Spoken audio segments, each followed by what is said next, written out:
Welcome to Cosmic Faith, where we uncover hidden truths in ancient texts.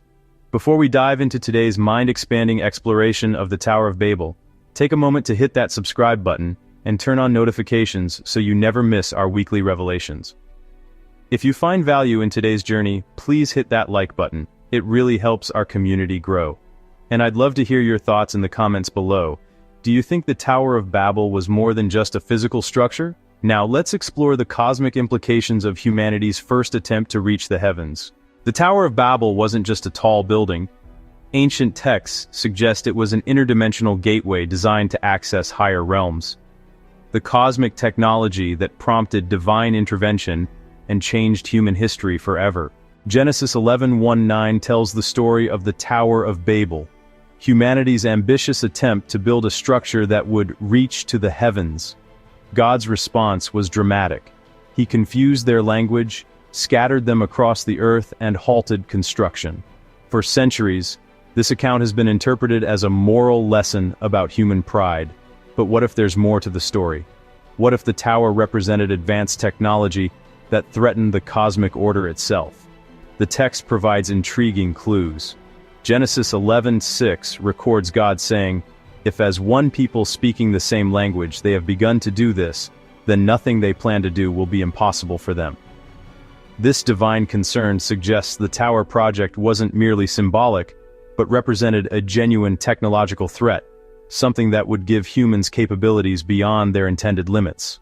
The Hebrew word used for tower in Genesis 11 is migdal, which can refer to a physical tower but also carries connotations of a gateway or portal. The phrase "reach to the heavens" uses terminology that appears elsewhere in Scripture to describe actual access to celestial realms, not just height. Even more intriguing is the statement that the people wanted to make a name for themselves. The Hebrew word for name, shem, can also refer to a dimensional access point or portal in ancient Semitic languages. Some scholars suggest the phrase should be translated as, "Let us make for ourselves a portal touch gateway," indicating the tower's purpose was interdimensional access rather than mere physical height. The Bible isn't the only ancient source that describes the Tower of Babel. Numerous ancient texts provide additional details that support the interdimensional portal theory. The Book of Jubilees, an ancient Jewish text from the 2nd century BC, describes the tower as being built with the explicit purpose of ascending into heaven. The Sibylline Oracles state that the builders intended to mount up to the starry heaven, suggesting actual access to celestial realms, rather than simply building a tall structure. Perhaps most intriguing is the Midrash Rabbah, which describes the tower builders as saying, "Let us build a tower, ascend to heaven, and strike it with axes and spears, to drain the waters from above." This bizarre statement makes little sense if the tower was merely a physical structure, but becomes comprehensible if it was a technology for accessing other dimensions. While mainstream archaeology has not identified the Tower of Babel with certainty, several candidates exist. The most prominent is the Etemenanki, a massive ziggurat dedicated to Marduk in ancient Babylon. What's fascinating about ziggurats is their explicit purpose in Mesopotamian religion. They were designed as meeting places between heaven and earth, structures where gods could descend and humans could ascend.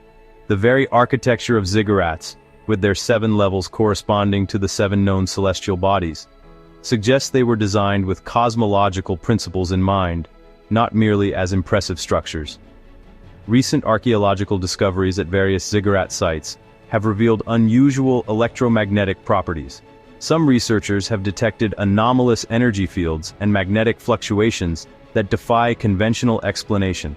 Could these structures have been designed to harness natural electromagnetic energies for purposes beyond our current understanding? Modern theoretical physics suggests the possibility of higher dimensions beyond the 4 we experience, 3 spatial dimensions plus time. String theory proposes that our universe may contain up to 11 dimensions, most of which are compactified or inaccessible to our normal perception. Interestingly, certain geometric configurations and energy fields could theoretically create access points to these higher dimensions. The concept of Einstein-Rosen bridges or wormholes suggests that spacetime itself can be warped to create shortcuts between distant points or even different dimensions. The tower builder's technology, while ancient, may have incorporated principles that modern physics is only beginning to understand. Their unified language may have been not just linguistic but mathematical and conceptual, a unified field theory that allowed them to manipulate dimensional boundaries. Quantum physics reveals that observation affects reality at the most fundamental level. Consciousness itself may play a role in collapsing quantum probability waves into definite states. Ancient mystical traditions worldwide have maintained that consciousness can access other dimensions through disciplined practice.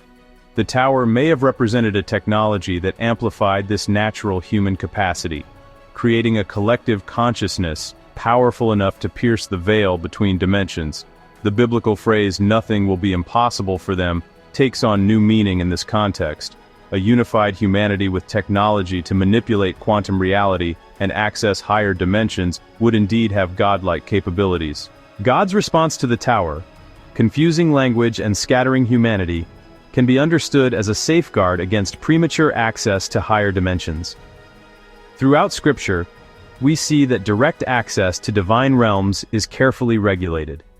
Even in the temple, only the high priest could enter the Holy of Holies, and only once a year.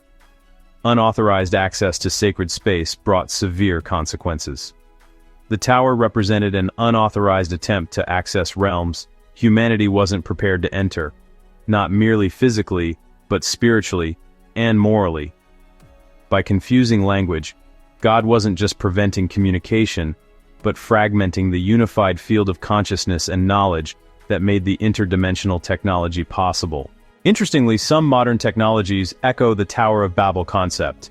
The Large Hadron Collider at CERN, with its circular design and attempts to access other dimensions, has been compared to a modern Babel project. Quantum computers, which operate on principles of quantum superposition and entanglement, theoretically access computational resources from parallel universes. As physicist David Deutsch suggests, quantum computers may be reaching into multiple universes simultaneously. These technologies, like the Tower of Babel, represent human attempts to transcend normal limitations and access realities beyond our ordinary perception. If the Tower of Babel was indeed an interdimensional portal, this has profound spiritual implications. It suggests that the boundary between physical and spiritual realms is more permeable than modern materialism assumes. Scripture consistently portrays a cosmos with multiple dimensions: heavenly realms, spiritual beings, and divine access points. The tower builders may have discovered principles that allowed technological access to realms normally reached only through spiritual means. This explains God's concern. Premature access to higher dimensions without corresponding spiritual and moral development would be catastrophic, like giving nuclear weapons to children. The tower story isn't about God fearing human achievement, but protecting humanity from consequences they couldn't comprehend. Interestingly, Scripture suggests that the Babel dispersion will eventually be reversed. At Pentecost, in Acts 2, the language barrier was temporarily overcome as people from various nations understood the apostles in their own languages. Revelation describes a future New Jerusalem with dimensions that defy conventional physics. A perfect cube 1,500 miles on each side, with properties that suggest higher dimensional realities. This suggests that God's ultimate plan isn't to permanently restrict human access to higher dimensions, but to prepare humanity for proper access in His timing. The Tower of Babel wasn't wrong in its aspiration to connect heaven and earth. It was premature and incorrectly motivated. God's plan always included connecting heaven and earth, but through His methods and timing, not human technological shortcuts. The Tower of Babel may represent humanity's first documented attempt to create interdimensional technology, a project so advanced it prompted divine intervention. This perspective transforms our understanding of ancient history. Rather than primitive people stacking bricks to reach a literal heaven, we see early humans with unified knowledge attempting to access higher dimensions through sophisticated technology. As we develop our own technologies that probe the boundaries between dimensions, from particle accelerators to quantum computers, the Tower of Babel story takes on new relevance. It reminds us that technological capability, without corresponding wisdom and spiritual maturity, leads to disaster. If you found this exploration of the Tower of Babel as interdimensional technology enlightening, please hit that like button share this video with someone who needs this perspective, and subscribe for more revelations where ancient texts meet modern understanding. Until next time, remember that the boundary between heaven and earth may be thinner than we think.